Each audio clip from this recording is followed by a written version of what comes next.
Biden's EPA has announced some pretty far-reaching climate rules that are meant to dramatically change the way Americans travel and commute over the next decade, which sounds like a great idea if you're concerned about the climate emergency, which is very real, and we absolutely should respond to it appropriately. For instance, the EPA under Biden's administration want 2/3 of all passenger cars sold in the United States to be electric by the year 2032. What a lofty goal. Now, we're a long way from that. Less than 6% of new cars sold last year happened to be electric vehicles.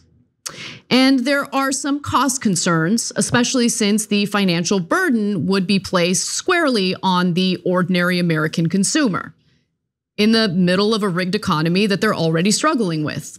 And I have huge issues with that. As Axios reports, if Biden's plan goes through, consumers in 9 years would find fewer gasoline options and be compelled, meaning forced, to buy vehicles that currently are more expensive and have less driving range than traditional cars. Now look, I have issues with the driving range associated with electric vehicles as well, but let's put that aside. You can deal with that. What about the financial burden? I have no issue with transitioning to vehicles that are better for the environment. I have no problem making changes that are better for our planet. I do have a problem though with the government forcing you to do something and not providing the adequate financial assistance to make it possible. And that is the issue that I'm starting to run into more and more with the Democratic Party. So electric cars currently are dependent on Chinese manufacturers. I bring that up for good reason, because since a lot of this technology is dependent on Chinese manufacturers and tech companies for parts and batteries, the financial assistance that has been offered up by the Democratic Party is actually not that great because it is reliant on you purchasing vehicles that are manufactured in the United States with American parts. And by the way, there also aren't enough charging stations or the infrastructure necessary to support the electric vehicles. So other infrastructural issues were highlighted by the governor of California, Gavin Newsom, as California was dealing with a pretty crippling heat wave last summer. Now, that heat wave placed a heavy burden on the state's energy grid. And here is exactly what Gavin Newsom said to Californians just a few weeks after Gavin Newsom said that he was going to push through a transition to electric vehicles. Let's watch. A heat wave is descending on California, prompting state officials to ask electric vehicle owners to refrain from charging their cars in hopes of avoiding power outages. But putting out this call just a week after unveiling plans to ban the sale of new gas-powered vehicles by the year 2035. Residents are being asked to conserve energy, and that includes not charging their cars from 4 to 9 p.m., a time where demand is high, but resources from solar power is low. The irony is that California is at the forefront of the push for electric vehicles. A week ago, the state passed a bill requiring 35% of new vehicles to produce zero emissions by 2026, increasing to 68% by 2030, and then 100% by 2035. 2035 is not that far away. So the idea that we're going to basically phase out the sale of gas-powered vehicles entirely and just rely on electric vehicles that would place a heavy burden on our electric grid, it's just all insane. Does anyone genuinely think that California is gonna upgrade its electric grid to the point that it can actually accommodate all of these electric vehicles, especially during a heat wave when there's a heavy burden on the electric grid? This is what politicians do. They say whatever they think will appeal to you. They'll even push through policies that they think will appeal to you. They'll pander like crazy, but they don't actually think through the cost associated, the infrastructure necessary. It's infuriating. Now I get it. Some of the Biden stands out there, some of the Democrat stands out there might respond to this by saying, well, you know, Biden and the Democrats passed 2 bills that appropriate some funding for these issues. Did they? Okay, let's get to that actually. So, for instance, there was the Inflation Reduction Act, which didn't deal with inflation at all, but that's beside the point. And then there was, of course, the bipartisan infrastructure bill. And to be fair, those two bills did appropriate some funding for climate-related issues. But what does that mean? Well, spending $5 billion for 500,000 highway chargers and $2.5 billion for community chargers. Okay, so there's some money there, $5 billion for the charging stations. Setting price limits and income restrictions on EV tax credits to steer benefits toward mass market buyers. That was a euphemism for they're going to like means test the financial assistance that's going to be offered up to people so they make this super costly transition to electric vehicles. Okay. The means testing frustrates me because we know how means testing works. Okay. They will have the threshold be so incredibly low that a lot of people aren't going to qualify even as they're being compelled to buy electric vehicles. With that said, there's more I want to get to here that's incredibly frustrating. Remember, I was talking a little bit about the manufacturing of these cars and the financial assistance only applying to electric vehicles that are made in the United States with American parts. It's going to be an issue, okay? Now, other areas of financial assistance in the two bills that I mentioned included tax credits for used EV buyers, lucrative tax credits for companies, this is important, for companies that build electric vehicles and batteries in the United States, which could trickle down to consumers. Trickle down to consumers. Where have I heard trickle down before?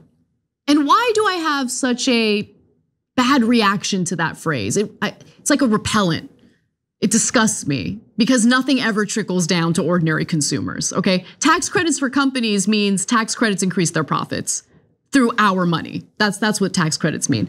But let's talk a little bit about some of the financial assistance to ordinary Americans, because ordinary Americans under these bills would also get a little bit of financial assistance directly in the form of tax credits, of course.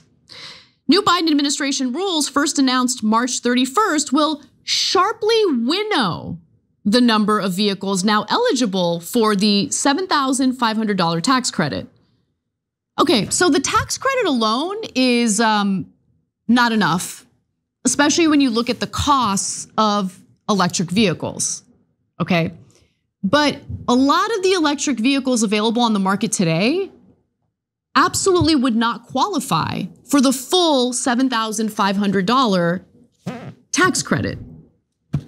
So let's get to some of the specifics here. If you look at this graph, it actually lists which cars are getting electric vehicle tax breaks. It's really important for you to, of course, see the amount of the tax credit, which is $7,500 in some cases. It goes down to $3,750 if the vehicle has parts that were manufactured in other countries like China. But if you notice an asterisk next to any of the vehicles on this list, it's because the vehicles aren't even on the market yet. But the plug-in hybrid by Lincoln, for instance, the lowest MSRP for that car is $70,190. And if you're lucky, you'll get a $7,500 tax credit if you buy that car. I mean, come on. The next one is a Jeep Grand Cherokee, which doesn't qualify for the full tax credit, but costs $60,360. You've got the full electric Ford F-150, which a family member of mine just bought, and it's very nice, but it's also very expensive, nearly $60,000. I mean, the list goes on. And under the new Treasury list, 7 models will be eligible for the full $7,500 tax credit, and 6 will qualify for $3,750, which is half of the tax credit, depending on whether they're battery minerals, their battery components, or both meet the domestic content rules.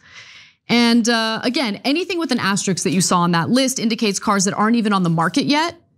So the Blazer EV from Chevy, not on the market yet. Equinox EV, one of the cheaper cars at just $30,000, not on the market yet. You get the point. I mean, if you want a Chevy Bolt, lowest MSRP for that is $26,500. That qualifies for the full $7,500 tax credit. But also, if the tax credit only applies to vehicles that are manufactured in the United States with parts and minerals from the United States, doesn't that decrease competition with other electric vehicle producers? Couldn't the American-made manufacturers jack up their prices even more if you wanna, take advantage of that tax credit, which again, I don't think is enough. Look, maybe I'm going on and on here, maybe I'm blabbering too much, but do you guys get the point here? My point is not that I'm against transitioning to electric vehicles. My issue is that in case after case, climate policy after climate policy, ordinary Americans are told to do things, and if they can't afford it, they're told to kick rocks. And I'm sick of it. I really am. Okay, we've got a broken healthcare system, unaffordable housing, a rigged economic system that redistributes wealth from the bottom to the top. And then on top of that, we get to hear from our local and federal lawmakers that we are compelled to move to electric vehicles with little help, little financial help. I have a problem with that. For anyone on the left who thinks that being critical of this issue makes me right wing, please, for the love of God, read a book, go outside, touch grass. Okay, you have a very simplistic mind and you don't know how to think in a nuanced way. If you think it's okay to force ordinary Americans who are already struggling to make these transitions with little financial help from our federal government, which by the way has no problem shelling out hundreds of billions of dollars every year for the Defense Department, I don't know. I just feel like you're not really thinking this through. And you're also not thinking through how deeply unpopular it is to be part of a political movement that on one hand rightly takes climate change seriously, but on the other hand, has this incredibly callous approach of asking everyone in the country, whether they're struggling financially or not, to take on the burdens and to stop complaining about it. And all the fossil fuel companies that privatize the gains and socialize the losses, where are they at? How about an extra tax on them to help fund increased tax credits for Americans who are looking to buy electric vehicles? But there's no conversation about that because God forbid, we hold the very fossil fuel companies that created the climate emergency in the first place accountable for their actions. God forbid we cut into their profits just a little bit. So yeah, I'm a little heated about this, super heated about this, because this ain't enough help. This is a massive financial burden for ordinary Americans.